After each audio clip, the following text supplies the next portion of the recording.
Hello. It works. Excellent.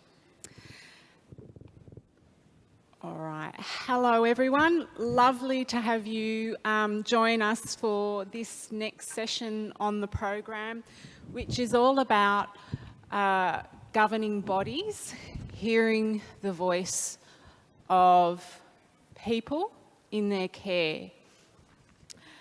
And we're going to do a bit of a deep dive brainstorming session. So it is going to be very interactive. It's not a case of you here in the room and those of you online listening to our conversation.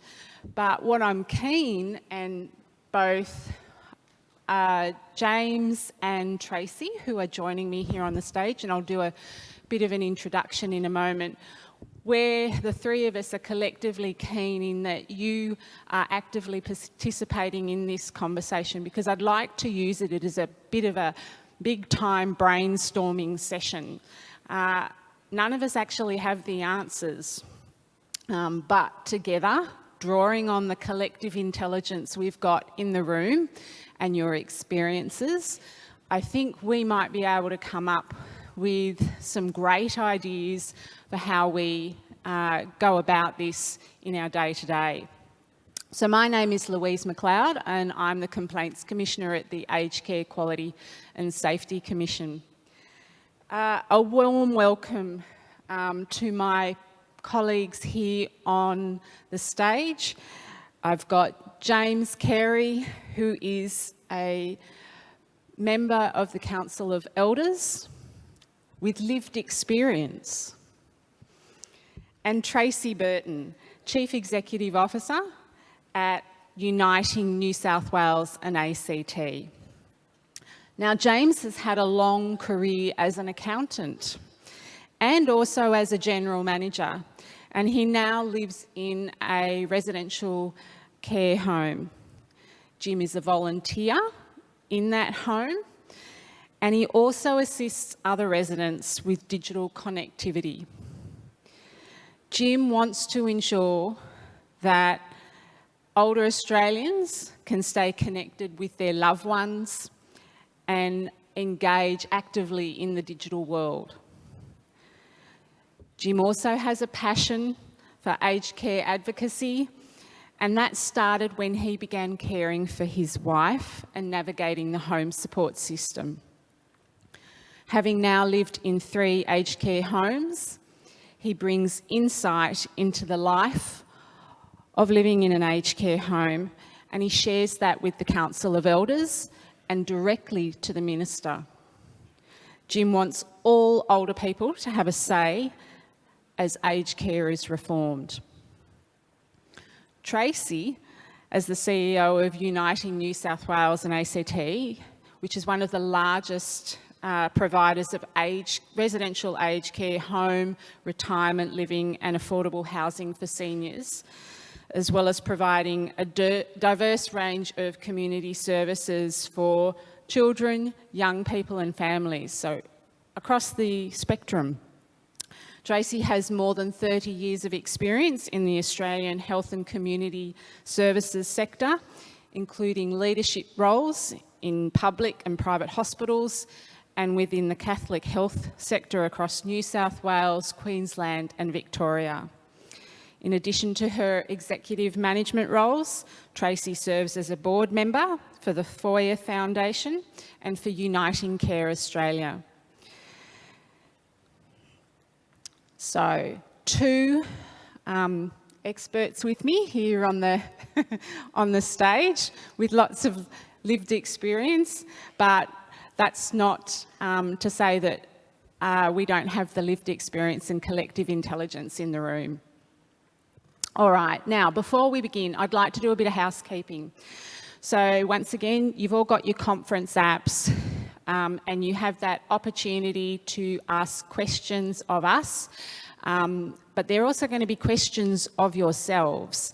So don't be surprised if when a question comes through, I throw it back at you. And that means I'd encourage you, for those in the room, to please use the microphones as well. So one here at the bottom and one right up the top. We'll also be using Mentimeter to get your feedback during the session. As I said, we've got a couple of specific questions for you as well, because this is interactive. After the session, as Richard indicated, we will have a break for lunch, and that will be back in the foyer in Hall F. Alrighty, so I want to take you a bit through a bit of reflect for a moment on why governing bodies should work with older people in the design of their care. So, as you know, as providers, workers, members of governing bodies, you're all familiar with Quality Standard 8 on organisational governance. And if you've had a look and studied the new quality standards, what you might notice is that the outcomes are actually reflected throughout all the new quality standards around partnering with older people in the design of their care. And when we look at the different types of providers at the Commission who are delivering care, as the regulator, we see that those providers who achieve the two outcomes that you see there on the screen under Standard 8, there are two key aspects that set them apart: high-performing governing bodies and good governance. And what we see from those high-performing governing bodies and what sets them apart is their commitment in involving older people in their decision-making of their organisation. And what we know is that that leads to person-centred care, which is a cornerstone of improving the overall quality of services being provided. And what we also see at the Commission, and from talking when we go out on assessments and talking with providers and also with older people through our various forums and engaging with the Council of Elders, is that these providers and governing bodies welcome feedback, they welcome complaints, and they have really good, strong complaint management and feedback systems. And these are used by their staff, by management, and also by the governing body. And everyone is practicing open disclosure when things go wrong. They're fixing problems, they're putting themselves in the shoes of the older person, and they're acting on the suggestions for improvements. They also have advisory bodies and other forums to help engage with and hear directly from the older people in their care, to help design that care.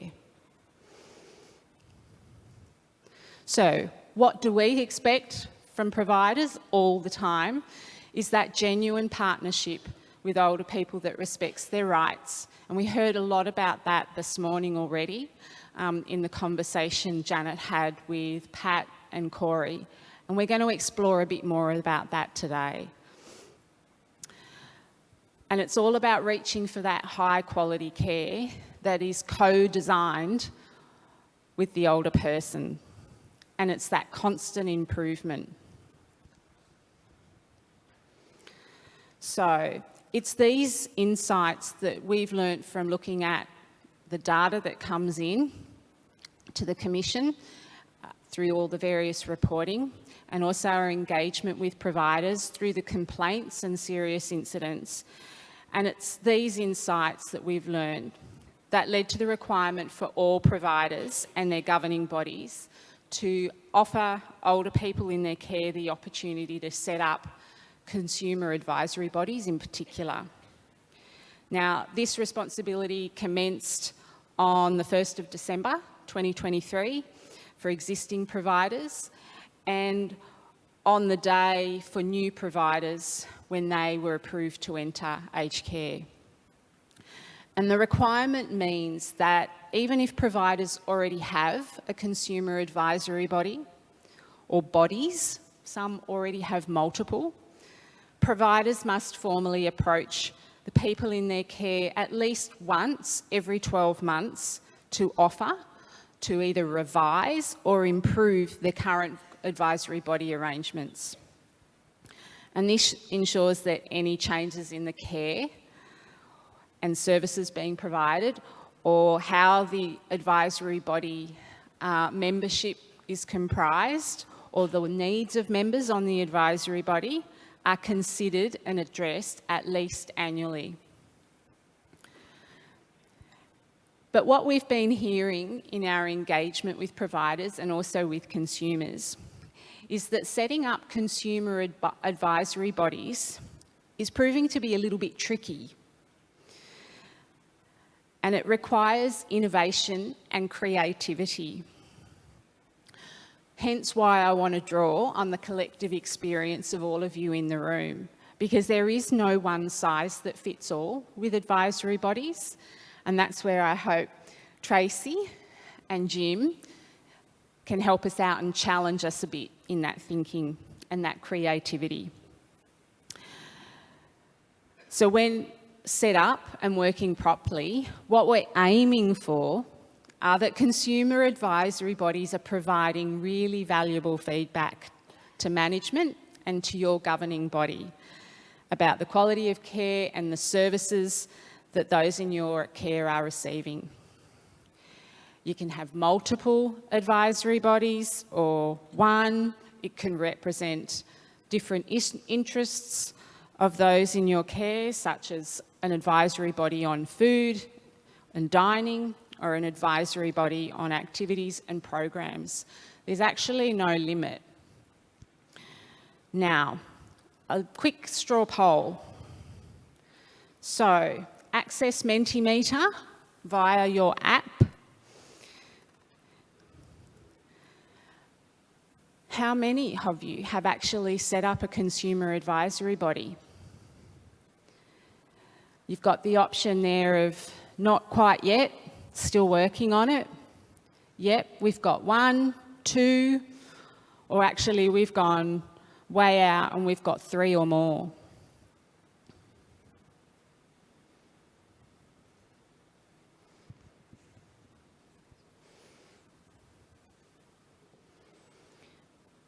And still working on it is okay, because as I said, it's a bit tricky.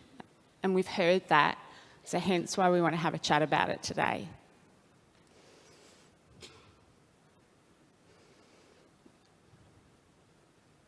Alrighty.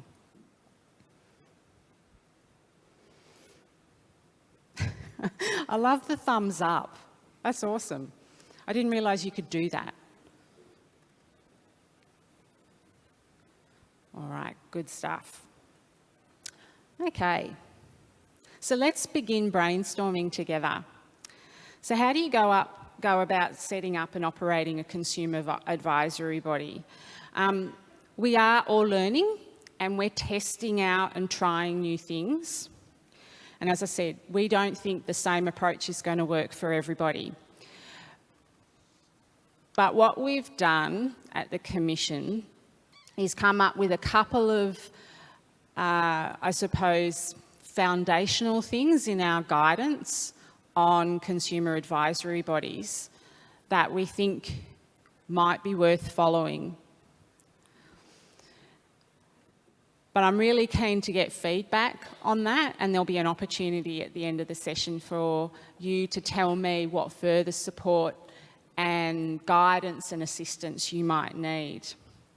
But some of the things we've thought about at the Commission are, as I indicated, needing to offer to start a consumer advisory body at least every 12 months, making the offer in writing, but actually talking, I think, to those who are in your care and asking them what would be the best way to engage with them about setting up an advisory body, thinking about the feedback that your consumer advisory body is going to give you, and how you're going to weave that into your decision making. And then how you're actually going to come back to your consumer advisory body and tell them and explain how their feedback has been used. So they were a couple of ideas that we've captured in our guidance, but now I'm keen to open it up and hear more other ideas. So, Jim, I'm going to start with you, if that's okay.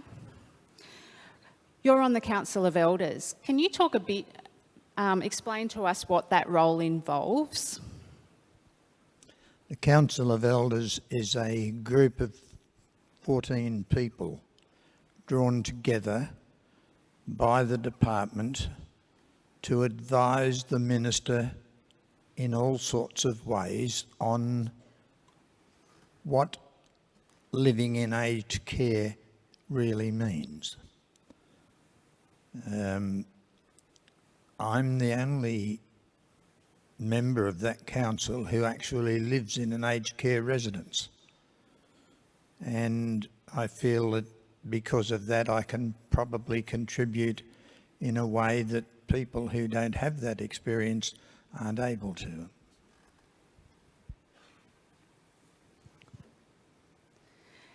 And that's a really important role, feeding back to the Minister directly, and also representing those of your, I suppose, your broader family that you're representing. What are some of the things that you feed back? That covers a very wide range of questions. Practically anything that goes on in an aged care residence is something that is able to be fed back in some way to the Minister, down to the council, down to actual aged care residences themselves.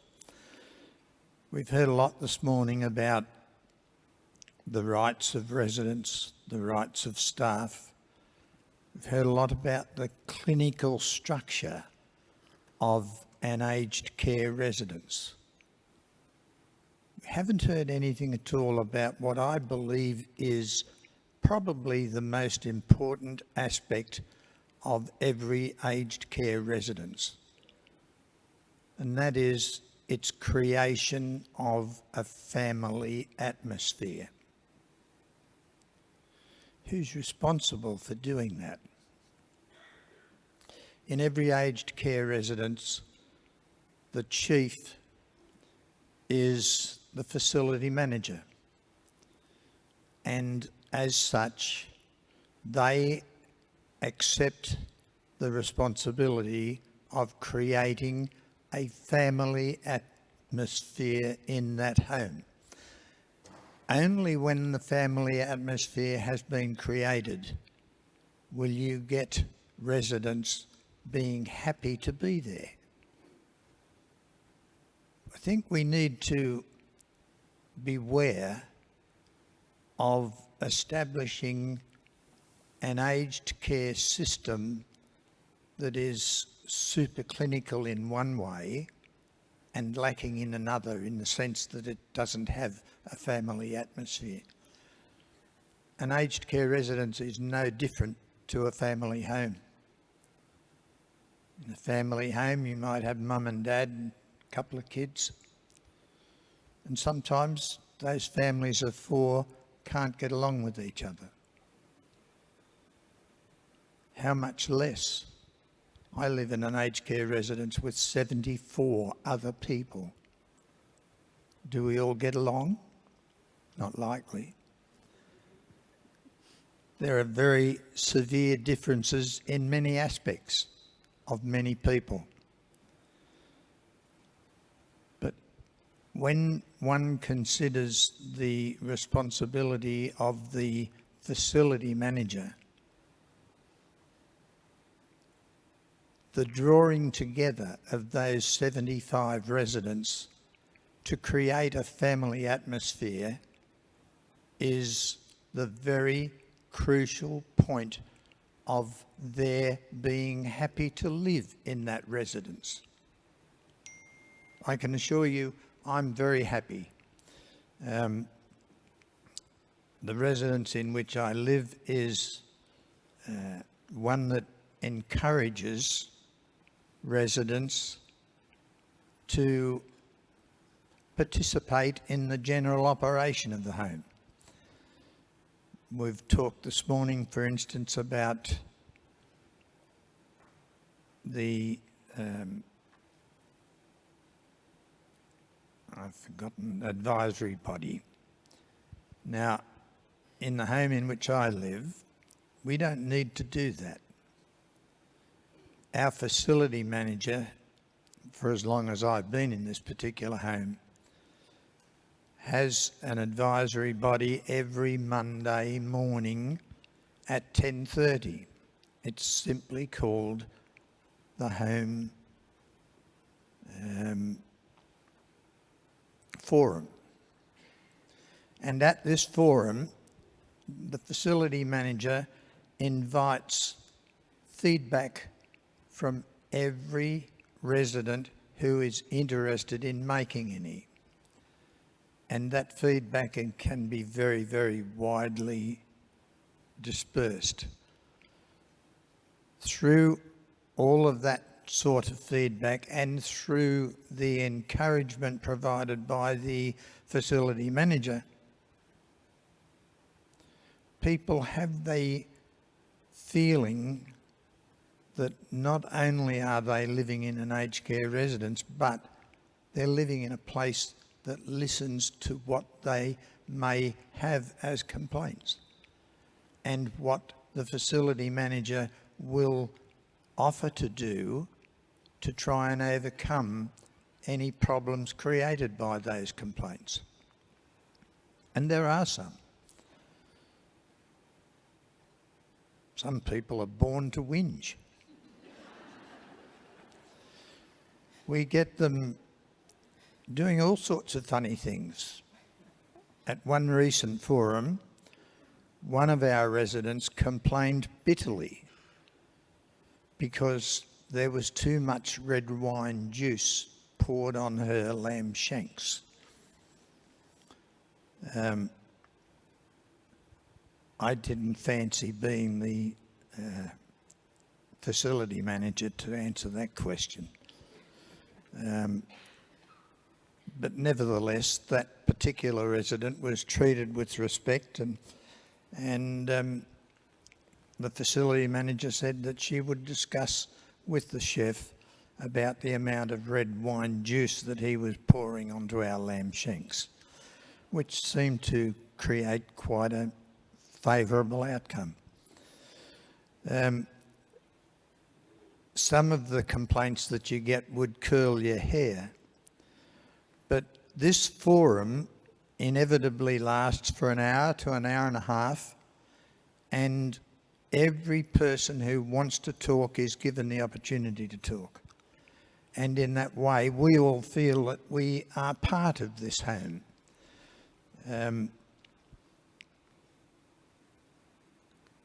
We have discussed a whole range of things this morning about the rights of people, the rights of staff, and so many other aspects of living in an aged care residence. But to get down to the nitty-gritty, if we can consider that we are part of an organisation and indeed feel as though that organisation not only needs us, but it encourages us to take part in its overall operation, then we surely have achieved a point in operating where all parties concerned are particularly well satisfied. Do you want me to go on? That's lovely. Thank you. Yeah. Yeah. Wow, Jim. I love the fact that in your home, a weekly forum. Tracey, what happens in your services? And you've got quite a few. Yes, we have. And good morning, everyone. It's lovely to be here. And I think in talking about what Uniting New South Wales ACT has been doing, please accept that it's a work in progress. And I'm really keen that we put the lights up and we hear from others about what you're seeing working well and not, because it's definitely a journey. And it has to be tailored to the sort of organisation that you are. So at Uniting, we have 79 homes. We do have resident and family meetings. They've been a long-established forum that is really important. But in addition to that, we are sort of formalising the Consumer Advisory Board as well. So how we've done that I'll start with the cabs rather than the QCAB, but I will get to that as well.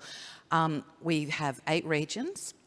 And so the head of extended the invitation to all residents. And in the case of home care, we have 6 regions. And again, an invitation went in the mail out to all of the home care clients. I know at the workshop, Louise, on Monday, there was feedback that it's particularly difficult to get home care engagement, and certainly I can tell you that we've got a much higher level of engagement in residential than home care. It's a journey.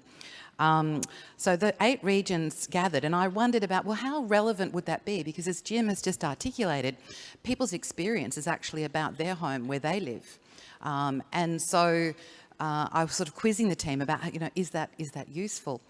And I think it was useful, because what we did was we actually convened as a region and invited anyone who wanted to come for any of the aged care homes, for example. But then we had a breakout group. And so in each home, the residents were gathered, and in some cases, some residents or their family members were actually online as well, and they were there with their service manager. Importantly, they were there with someone who's going to take the notes so that the gold, the gift of the forum, is not lost, and there's an accountability that we've heard you and we're actioning it, so a system to sort of capture that. And we found that the regional piece worked because it demonstrated that leadership really is interested in this, does really want to hear these voices, and is going to be accountable to feedback, and is going to take the information to the board. So this is where we're sort of formalising that linkage. We're not just sort of hoping that the board hears it, there's a formal process. And for the QCAB, I think that's even more so. So we've only created 1 QCAB as we're required to. And we have home care services. As Louise said, we have about 10,000 people through CHSP and home care packages combined all over New South Wales and ACT. So we have created 1 QCAB, and on that we have consumers or clients from our home care services, about half, probably about a third, and we also have residential aged care residents, not their representatives in all those cases. And there's lots to be thought about in terms of who do you prioritise, in terms of do you want your residents or do you want their representatives, or a combination of both, particularly for people with cognitive impairment perhaps. So ours has been established with an independent chair, with the 2 key personnel. We have about 6 staff who've expressed an interest. It was an invitation, who would like to participate in this, and about 10 consumers. But at our first meeting, there were just 6 present. And that's going to be interesting as time goes on, about how do you get continuity if we have 6 this time and then next time it's the first meeting for the other 4. Actually only having the meeting twice a year, we don't think would work, because you've got to keep some momentum. You've got to grow relationships, know each other. We also only appointed people initially for a year. We don't think that's going to be long enough now, because it's going to take a while to get into the rhythm of this. So we have 4 a year. We're going to extend the appointments. The role of the chair is absolutely critical, because they need to act as a bridge between the voices of the customers that we're hearing, and with management, and knowing how to action it, and having some insights into how the governing body is actually going to interact with this as well. So for us, we're very lucky. We have a former board member who's taken it on as an independent chair. She's got extensive experience in the aged care sector herself, and she's got lived experience from a recent period of her mother being in an aged care home before she passed away. She's also been on an advisory board as well, so she understands this is advisory. It's not actually the governing body. So we've put that in place. We've only had 2 meetings so far, and we've already learnt a great deal. I'm happy to share some more of that. Great, thanks, Tracey. So a couple of different sort of experiences and perspectives there from both Jim and from Tracey. There's a couple of questions already coming through on the app, and this one is for me. But I think it's a question that you're probably all wondering about. So the question is, does a residents and relatives meeting count as an advisory body? What do you think? I would say yes. I think so. Because then it goes on, sorry, I've read the wrong question. The things are changing on my screen. But I'll keep going with this question. So it's not exactly a question for me. We meet bi-monthly, and we spoke to residents on changing the name to advisory body, but the response was no. Donna, are you with us? If not, what do other people think? You are? Oh, Donna, would you like to go to the mic?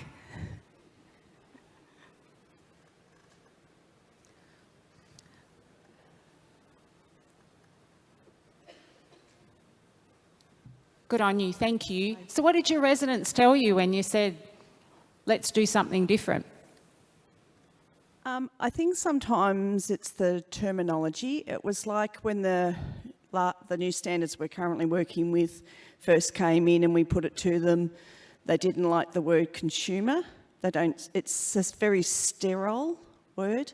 Yep. And when we talked about this, they weren't really interested. They felt that having these meetings, we feed information back to them. There's also the opportunity for them to feed information back to us at the meeting.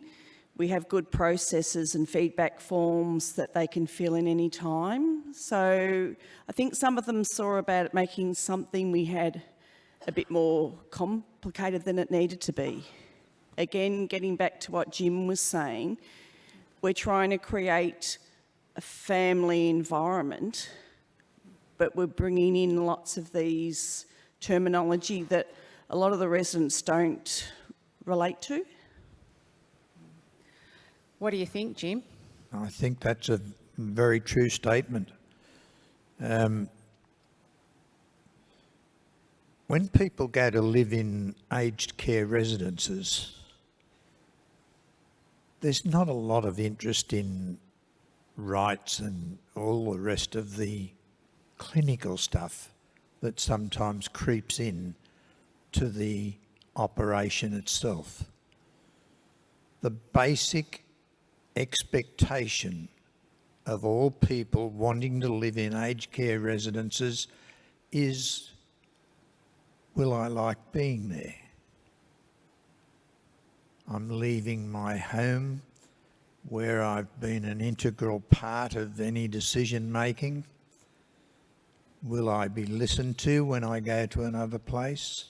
Will I be accepted? All these sorts of questions come into mind. On top of that, people going into aged care residences also have a problem in the sense that the family might want them to go there because in their belief they need care. The person themselves has a different outlook. and they acknowledge the right of the family to exercise their right in believing that they know what they're doing and putting their parent into an aged care resident, whether they know or not that that particular person is not likely to be happy about that decision. It sets up a real block between the family and a real block between the home and the person that has gone into that place. And that's a bad start, because it's unlikely that even if the family attitude exists wholly in that place, it's not going to be accepted, because somebody has gone in there with a rather backward thought that they're in a place that they don't need to be. All these sorts of things are challenges which present themselves to people considering entering into aged care residence. And quite frankly, sometimes that tension overflows from the person going into the home to the other residents in the home. Because if you put it, it's just like a bad apple. Take it out and the chances are things will get better. Leave it in there and maybe some of the other apples will catch whatever it is that the bad one has. I don't know whether I'm making a whole lot of sense, but it's essential that every aged care residence is established in such a way that the family atmosphere is created and felt by all of the people that go into that home.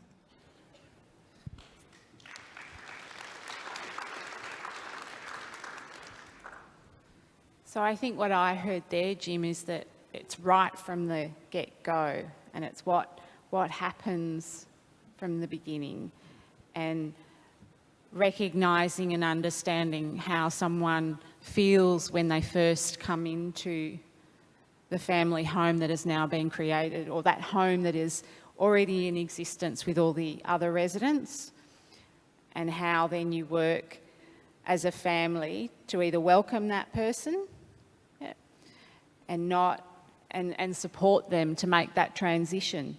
Yep. Okay. And the residents within the home can also act as a support group.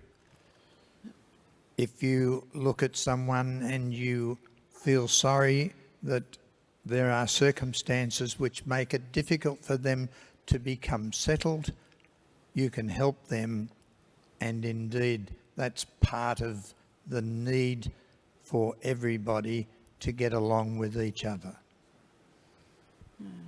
Tracey, having heard that, what are some of the challenges you find? Particularly when you have someone new joining the family in one of your services, and that support and that interaction with their extended family. How do you go about that? Well, to be honest, obviously I'm quite distant from that, but we do have 79 very dedicated service managers who are focused on that. I was telling someone yesterday how delighted I was when I was up visiting our home in Orange, and I don't get there that often, but the service manager sort of clocked the foyer and said, "I'm really sorry, Tracey, but I've got to go. Our new resident's just arrived." And so that new resident was prioritised over the visiting CEO, quite appropriately. Then she grabbed the bunch of flowers that had been arranged to welcome the resident to the home, which I thought was a lovely touch as well. So I think what Jim is expressing, and I'm so glad you live in a home that you can describe how it functions, and you're using the language of it feels like a family setting. We use the language of it is definitely our residents' home, and we have the privilege of working there, and it's very much about being person-centred. And person-centred, you can say that and just go, oh yeah, everyone does that, but to really be person-centred, to really see each individual and recognise that they are the expert in their lives, and then have our people on the ground enabled to actually respond to that is an enormous challenge.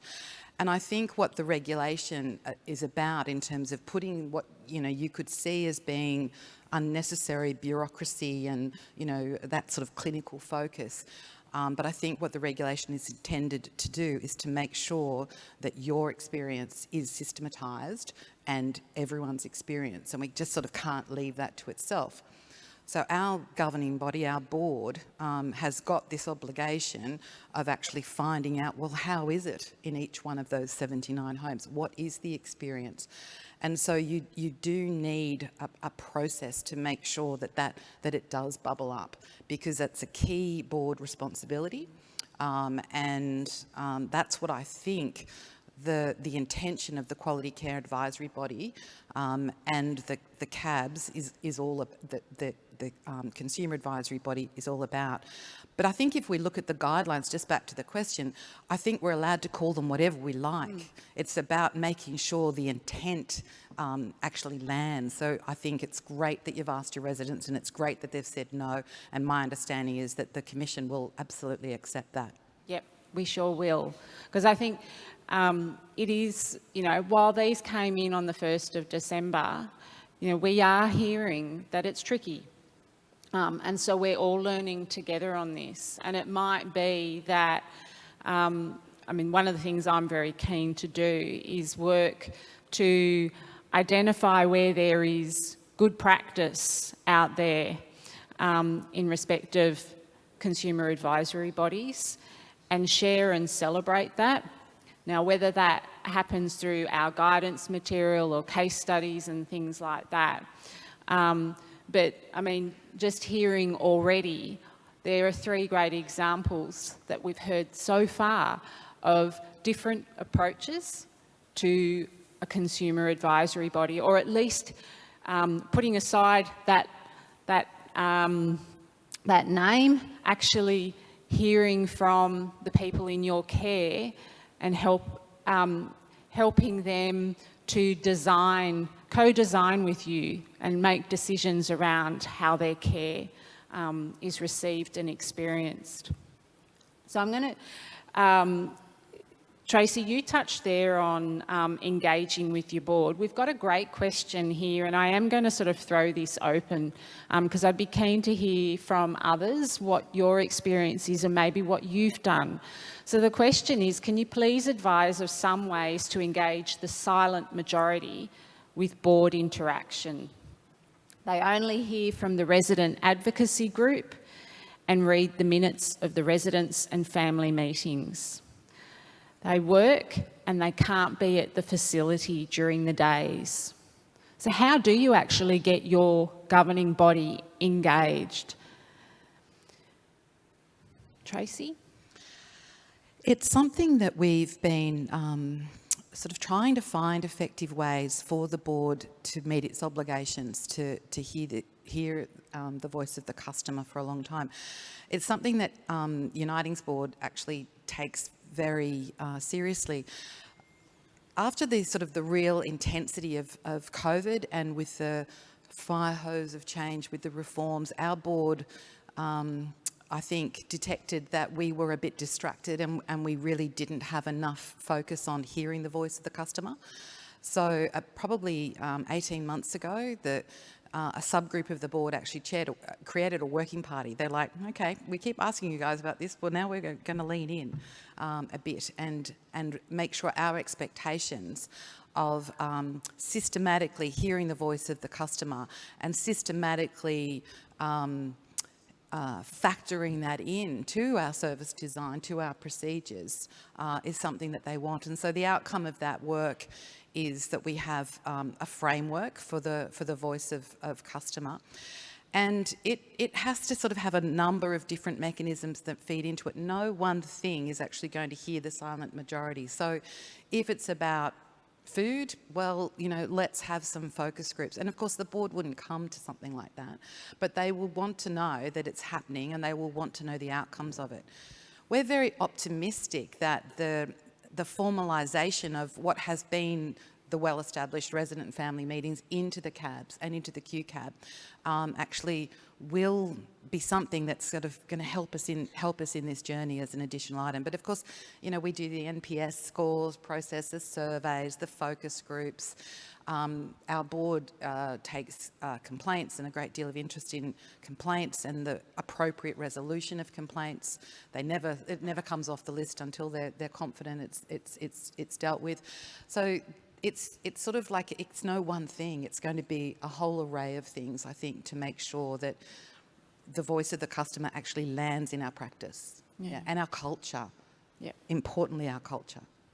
Yeah, culture's a big thing. I think it's that willingness to actually set the tone for everybody, top down, bottom up. And it sounds like, Jim, where you live with your family, there's a really healthy culture there.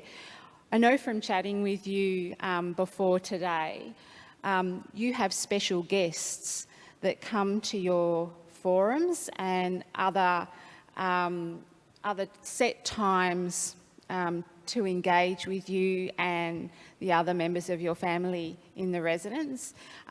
Some of those are the board members, is that right? Do you want to talk to us about how that happens? The board takes a very interesting part in the overall activities at the home. We had the chairman of the board come to a forum meeting conducted by the facility manager only 2 weeks ago, and his whole purpose was to thank the residents for all of the efforts that they make to constitute a successful living experience. He offered to be very capable of listening to any requests made by residents, and that the board would indeed be 100% satisfied to discuss anything that it felt may enhance the general operation of the home itself. Thanks, Jim. And that leads, I think, to a great question that's come through on the app, and it's come from Craig Gear, and it's around. So he's interested in how boards are closing the loop back to cabs. And what we've heard there from Jim is that it's happening in his service, with the chair coming from the board to actually talk with the residents, welcome their contributions, their feedback, and then explain how that feedback is then being actioned.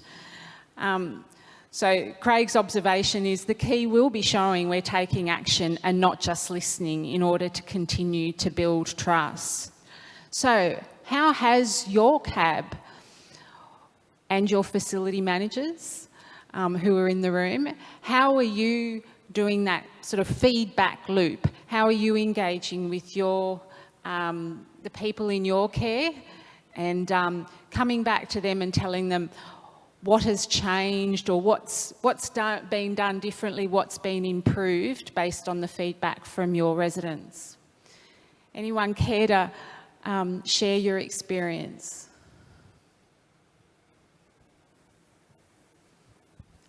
I'm happy to jump in terms of, so we're very early days. We've had one round of the Consumer Advisory Board meetings that happened in or body meetings rather, that happen in February. That's the sort of the ones across the regions and things.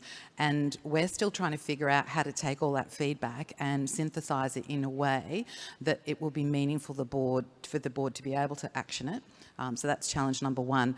And then, how will the board then respond back? We've certainly given commitments to people who were invited to participate that we will definitely circle back and let them know what we've done with the key themes that arose.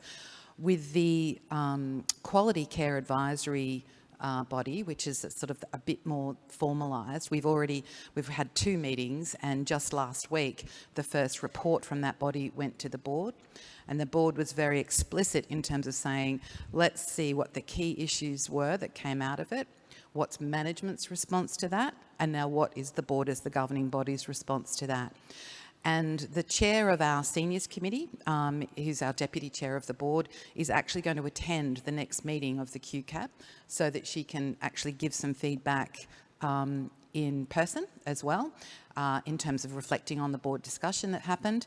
But of course it will be documented and systematised as well. Great, thanks Tracey. I think that feedback loop is critically important. Jim, question for you. What are some of the good things that you have seen? So concerns have been raised with your facility manager and with the chair of your board. What are some of the good things that you've seen then happen that you and other members of your family in your residence have been, have then experienced from that feedback that you've given beyond the red wine jus?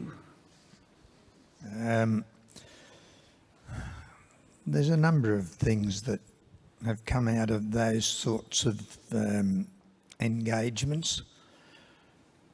The most important one of which I think is the feeling in the home that residents are always encouraged to participate in the overall operation of the home. It's, for instance, I run a football tipping competition in the home. There are 41 residents who participate in that, and they pay $10 at the start of every football season, and then that gives them the right to choose who they think will win each football game each weekend for the 27 rounds of that particular competition. I was encouraged to, probably because of my accounting background, to take control of the operation of the tipping competition, and each Sunday night I have to record the winners of all of the games, and then out of the 41 participants who have to choose 8 games every weekend, that's 320 scores I have to allocate. And then I write up onto the summary boards those scores and add them to what scores were last week. And they come up with a progressive score at the end of, say, round 7. And then I, for one of the girls there to type out a leaderboard which illustrates the 4 or 5 top people in the competition at the end of that particular round. I love the work. It makes me feel useful. I felt the same way when I was invited. I actually asked the facility manager, do you ever have any need to use volunteer workers? And she said, yes, I do. She said, as a matter of fact, I need one for tomorrow morning on the desk to act as a receptionist. And I've never worn a skirt, but I enjoyed it immensely. It's a marvellous opportunity to meet people, even to establish new relationships.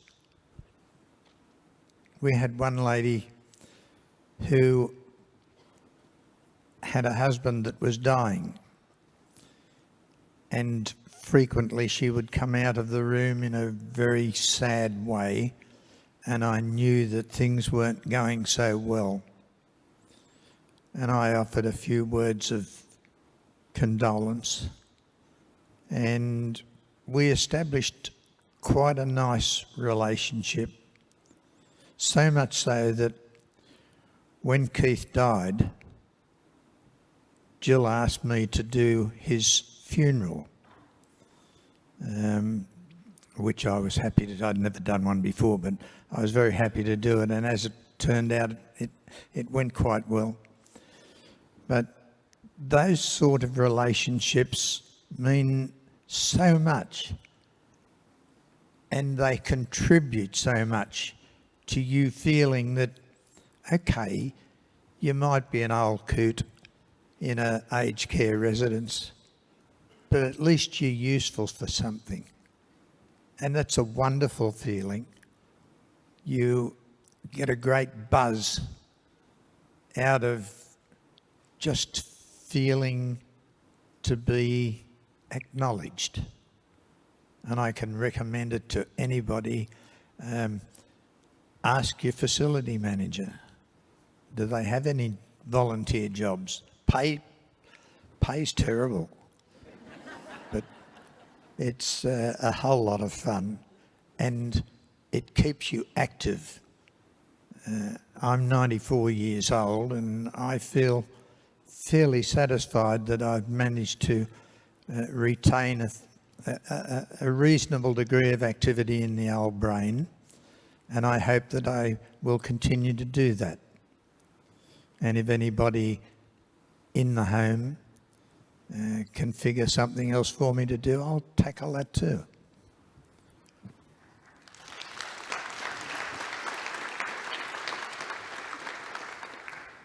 Wow, what an amazing account of being involved and being allowed to be involved and being given that sense of purpose. And we heard that this morning in the video that Pat and Craig shared with us. So those opportunities to be involved in your, in your care and having that sense of purpose and still being really useful. I think that's what we all want. Awesome. Love it. Okay, I'm going to go back to the questions coming through on the app. Sorry, hiding up the top. Oh, there is. Awesome. Go for it. Thank you. I'm Lisa. I'm from Wirraminacare, a not-for-profit locally here. Just wanted to say thank you, Jim, first for sharing all your feedback as well and letting us know that how much those little things mean in small facilities and how much that family's appreciated. But I did want to feedback in regard to your question earlier in how everything links back, with the conversations with our residents, with the governing board. So our governing board meets quarterly with all our residents. It's an afternoon tea kind of scenario, very informal. And then the governing board will feed back to me as the clinical manager. I'll address what I can immediately on site, and then that's also communicated back through the governing board. I also meet monthly with all the residents myself for a resident meeting, and then we discuss the feedback and how the information that they've shared with the governing board is then coming into practice in our facility. That sounds absolutely fantastic. So it's just those little things, and I think it very much nested in having conversations and that really active communication that we've been talking about, which is, I think, been one of the themes of this morning. Thank you so much for sharing that. No worries. All right. So this is the question that I was going to ask myself before, now that I've got control of the questions on the screen.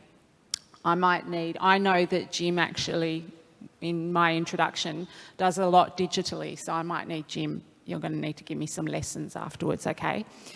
All righty. So, oh gosh, the questions have moved again. Okay, I'll make sure I get the right question. So, the question is from Judith, and I'm sure a lot of you have, 11 of you or more have got this same question. If the opportunity to set up an advisory body is discussed, offered and rejected year on year, will the Commission consider that a red flag that requires monitoring of the provider? I think the short answer is we'll have a conversation with you about it. And we'll also have a conversation with the people in your care. I think it's worthwhile trying to understand why it's being rejected. It's probably, something that's worth having the conversation about with and being very person-centred in terms of what's being offered and what they feel comfortable with and what the, how they want to be involved. And I think first and foremost, that's what needs to drive this. If you look at what the intent of the consumer advisory bodies and the QCABs are all about, it's about hearing that voice.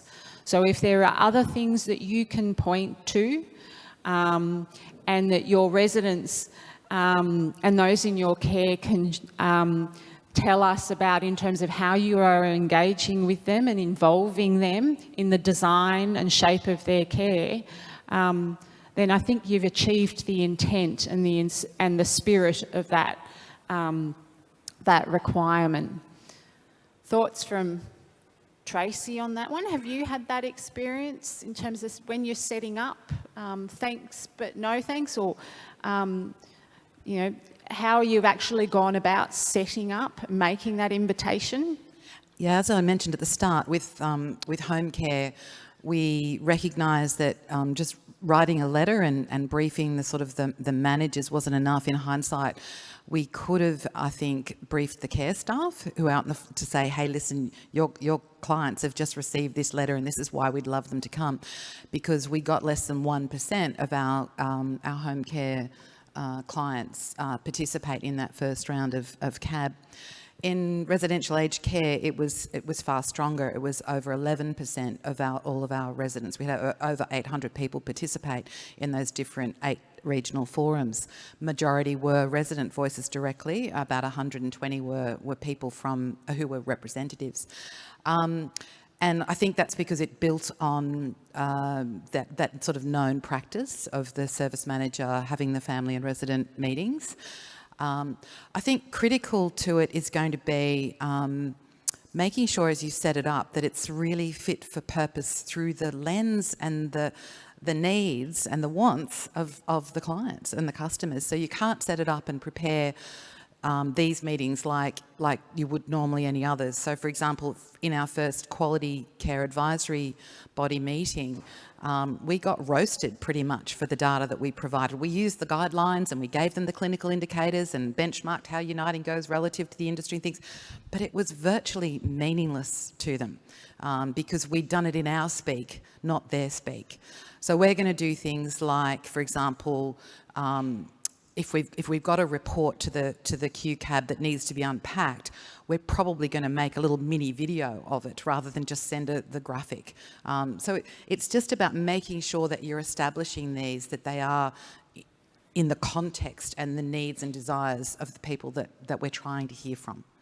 Yeah, I think that's right. I think it's being a bit creative and really engaging with your with the people you're caring for and supporting and seeing what they want. And it is an offer that is extended once every 12 months. I'd love you to do it more often than that, but yeah. Jim? Oh, sorry, excellent, thank you. Yell at me. Hi, Go for it. thanks. Sorry, that was my question, and I just have a follow-up question. Yep. I have no doubt that we can set up the quality advisory bodies, but the question is really, there's a risk that we're going to end up with the tail wagging the dog, because as a provider, we're keen to make sure that we're not breaching our registration obligations, but we could end up just harassing residents in order to meet that obligation in circumstances where, as Donna's question asked, that the residents and relatives committee is going to be sufficient to do it. So there's this tension between wanting to be able to meet our registration obligations, but not actually making it so uncomfortable for residents because we're constantly asking them, are you sure you don't want this? Are you sure you don't want this? And in the meantime, the Commission's there going, oh, maybe we need to come and have a look at you. And so we err on the side of tail wagging dog because we don't want the Commission breathing down our neck. So that's, I guess, the nub of what I wanted to sort of understand is, where do we draw the line between harassing and complying? That's a great question, and thank you for sharing that, because it supports another one that's come up here around in regards to hearing the support. Hearing from the people we support. We have feedback from our people that they are experiencing survey fatigue with the quality of life and consumer experience survey. And this is the same each quarter. And they're asking the Brains Trust here on the stage, you know, what we think. Look, from the perspective of the Commission, you know, we too must be guided by the older people, the people in your care. And so if they're telling us that, leave us alone, this isn't what we want, we respect that. So it's something that we're all learning here. And at the moment, I think it's still something that will take time in terms of what is actually the best for those in the people, for the people in your care, what they want. And if they're telling you that that's not what they want, then we all need to respect that. Now, Jim and Tracey, however, your thoughts on that one. Jim?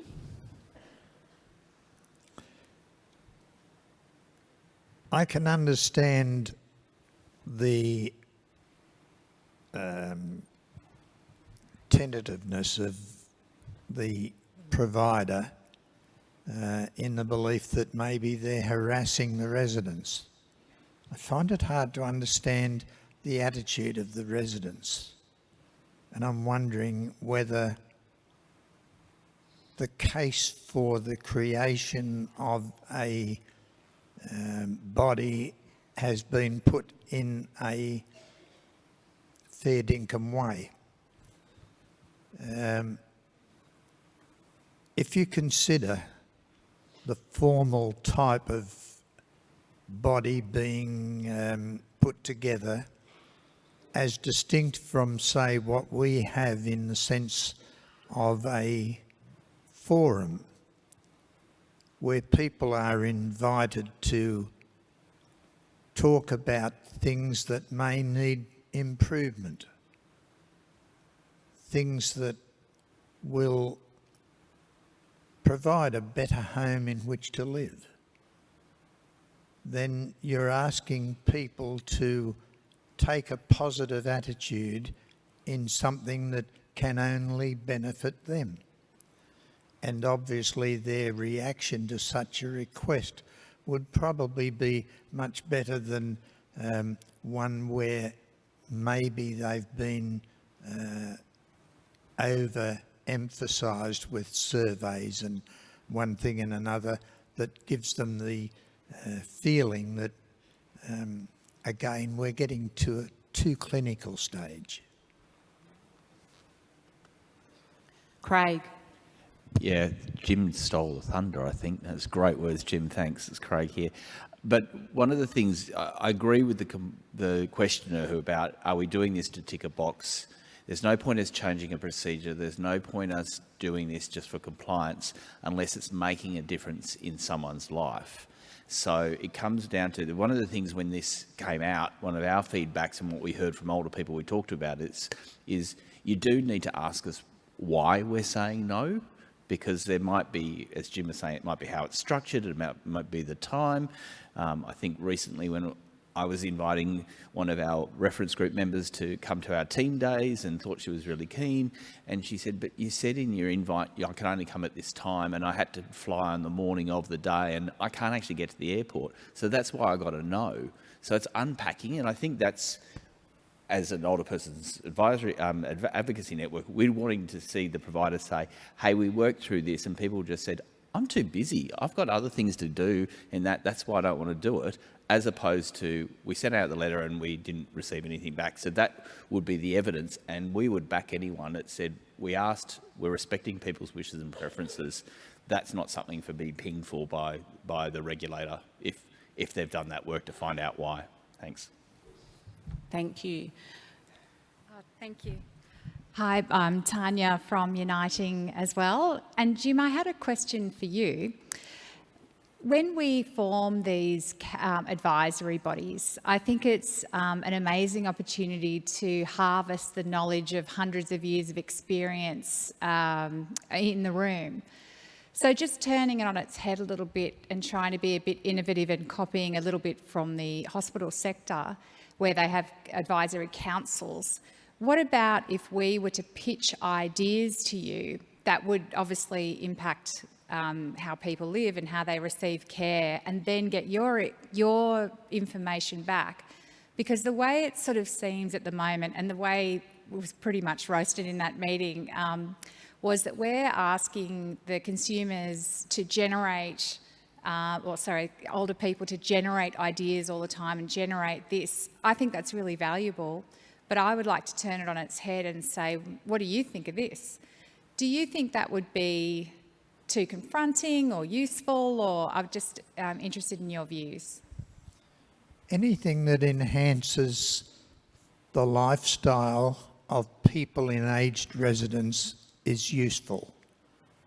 Don't ever ignore the fact that even though you ask a question in a way that is not altogether acceptable by the audience that you're dealing with, it doesn't get away from the fact that the question is valid anyhow. And if people only analyse what it is that you're trying to do and fail to accept that what you're offering them is a means by which their lifestyle may be improved, I feel sorry for them. It's difficult enough, I said right at the outset, depending on the number of people that live in the home. It's difficult enough to get everybody to agree with what you are offering to do.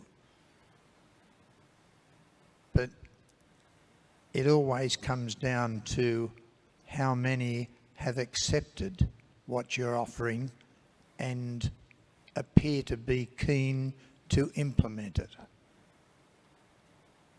And I don't think you should be put off by the potential of harrowing residents. You can't get touched for trying to improve their lot. All right, another question. First of all, Jim, Louise wants to know if you're going to undertake a speaking tour. It's a bit cheeky. He is an awesome motivational speaker. But how about we start with the other motivational speakers we have in our care? The next motivational speaker might actually be in your service. All right. But great question, Louise. Okay, couple of others. Is there a chance that we'll be able to access this session online? Look, definitely. And Jim, yes, your messages are very powerful across all levels. Yeah, thank you. It will be made available. In fact, as I understand it, the whole conference will become available in a short period of time post-conference, so you can relive the fun and learning that you've had over the last 3 days. All right, another question. Are state government providers exempt from these requirements? Yes, they are. I encourage you to have a look at our website. We've got a fantastic page that actually sets out the exemptions because not every provider is captured by these requirements. That said, though, if you are a state government, I actually challenge you, and I think Jim would as well, that you should be engaging with your people in care and making sure that you are doing right by them, that you are involving them in the design of their care, because if you're not, I don't think you're living up to the expectation we all have that you're providing safe, quality care. So that's the gauntlet I've thrown down. Please do it. All right. Question for Tracey. Did you extend your consumer advisory body membership invitation to your past resident representatives, or is it just current residents and their representatives? Thanks, Louise. We only invited current residents and their representatives. And it's a really interesting question. I wonder what the person who's asked that is sort of thinking past resident representatives could contribute. I imagine if it's perhaps just the people who might have been associated with the home or the care service in the last 12 months, they might have some really valuable insight. But I think after a year or two, I'm hoping that issues and things would have changed and moved on. But I'll certainly put that to our team to consider whether recent representatives could add another dimension to what we can learn from the forums. All right. Jim, I'm going to put the same question to you. With your forums and the engagement your facility manager has it got past residents, like those who have moved away, other family who may still have relationships with the service because they had loved ones living there? Yes, basically we had a residents and representatives meeting 2 weeks ago. It was attended by some 22 or 23 people, and it was about half and half, residents and representatives. But it was an interesting meeting from the point of view that there were a number of points raised that did require some analysing and some investigation. I don't think that it extended very much to past residents or representatives. But inevitably, at some of these meetings, you do get some of the past people do come and involve themselves, mainly because they're interested in the operation as a member of the volunteers, and that's another aspect of our home that is a marvellous addition and so well respected by all of the residents and indeed the governing body, because they do such a marvellous job. They meet every first Wednesday. Guess who's the secretary?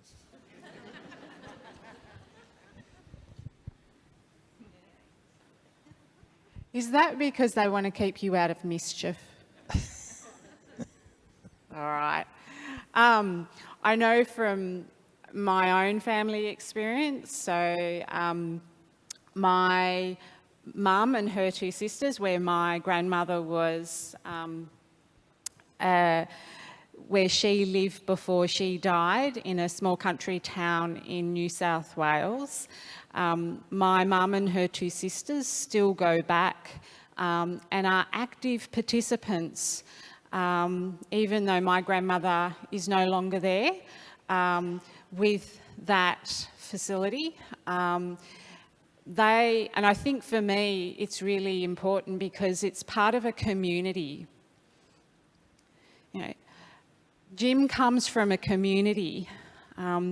He lives in Cronulla. I hope you don't mind me telling everybody that. Actually, I should have asked you.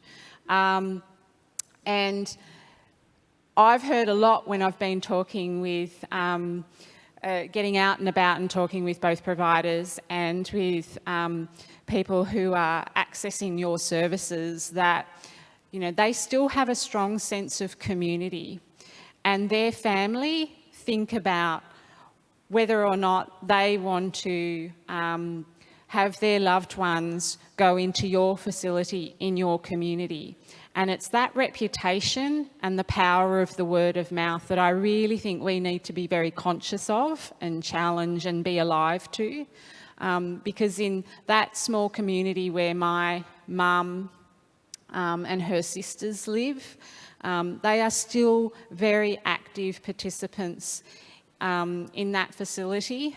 That's where my mum has already told me that she's, you know, that's where she sees herself living. And so she's wanting to make it what she wants it to be when she lives there.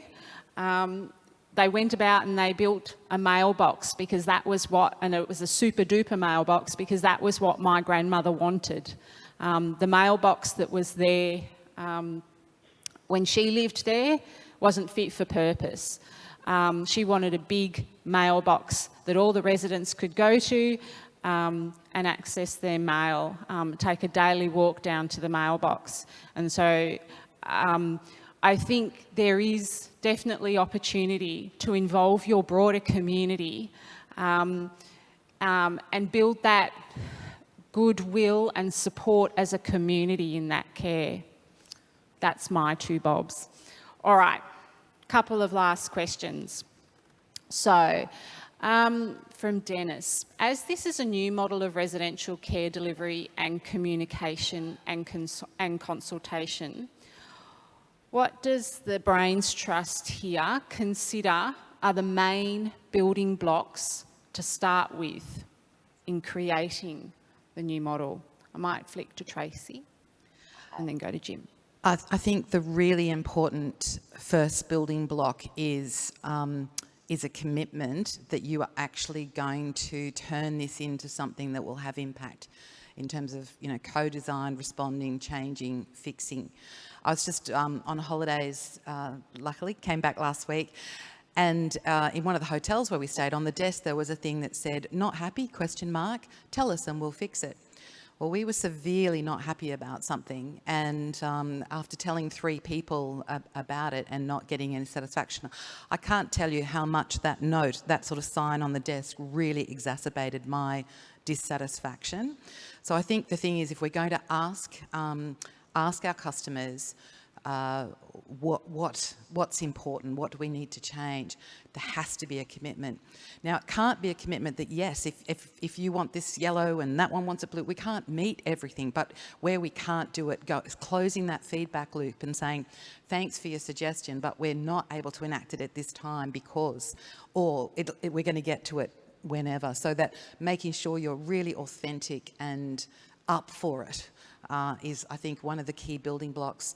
And then just very quickly, as I mentioned before, I think the chair, the preparation, the facilitation. So for those 8 regional meetings of the consumer advisory bodies, we gave really a lot of support to the people who were going to lead that. We gave them a bit of a script, if you like. We gave them 3 key questions to ask. You know, we did a lot of preparation. And then in the case of the Quality Care Advisory Body, making sure that you are preparing the reports in the context of your consumers. And when we got roasted about, you know, this is not meeting our needs, you know, beautifully, we had one of the consumers say, but I'll help you prep for the next one. So, you know, partnering and developing it together so that there is a chance that it will really have impact and do what's intended.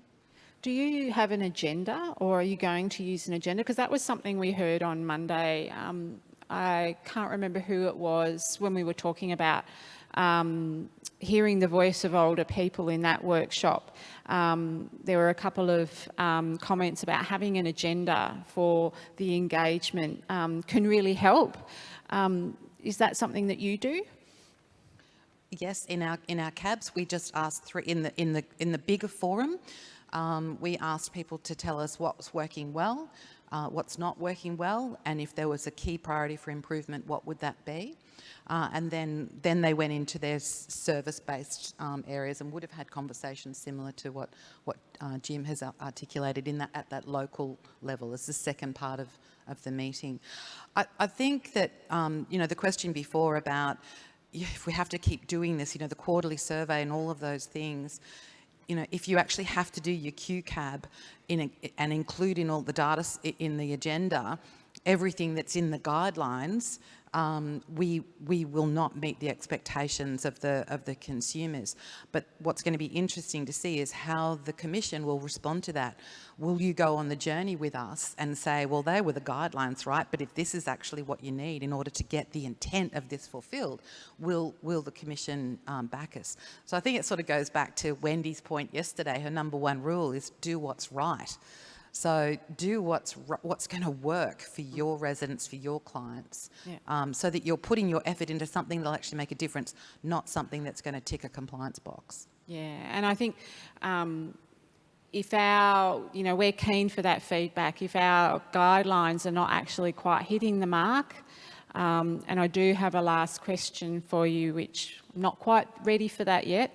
But if they're not hitting the mark, you know, we'll keep working on making sure that they, you know, they're of use. Jim, do your forums have an agenda? Do you work to an agenda? No, it's fairly much a general approach, and the invitation is always there to encourage people to participate in it. Tracey mentioned a very good word in her comment, partner. I'm more than ever convinced that anything that is done between the governing body and the residents themselves should be constructed as a partnership. Nobody should dominate the outcome of any discussion. Each should be prepared to acknowledge the complete right of everybody else, regardless of whether they are literally on your side or on the other side. A partnership is designed to come out of everything in an equal pattern so that growth becomes a very natural reaction of activities undertaken by the home itself. So again, it's around having that sort of respect and the mutual respect, isn't it? Absolutely. It's, as I said right at the outset, it's no different to a family home. A family gets along because each respects the other. And I cannot ever emphasise more clearly the value of relationships, whether it's in the family home or whether it's in an aged care residence. The challenge of every person going into an aged care residence is how many fruitful, worthwhile relationships can I establish? Because when you do establish 1, 2 or 3 such relationships, your life takes a totally different turn. It becomes interesting to wake up each day and wonder what that day is going to provide for you in terms of something totally interesting. Always adopt a positive attitude. And when you hop out of bed in the morning, be full of wonderment about what this day is going to provide you.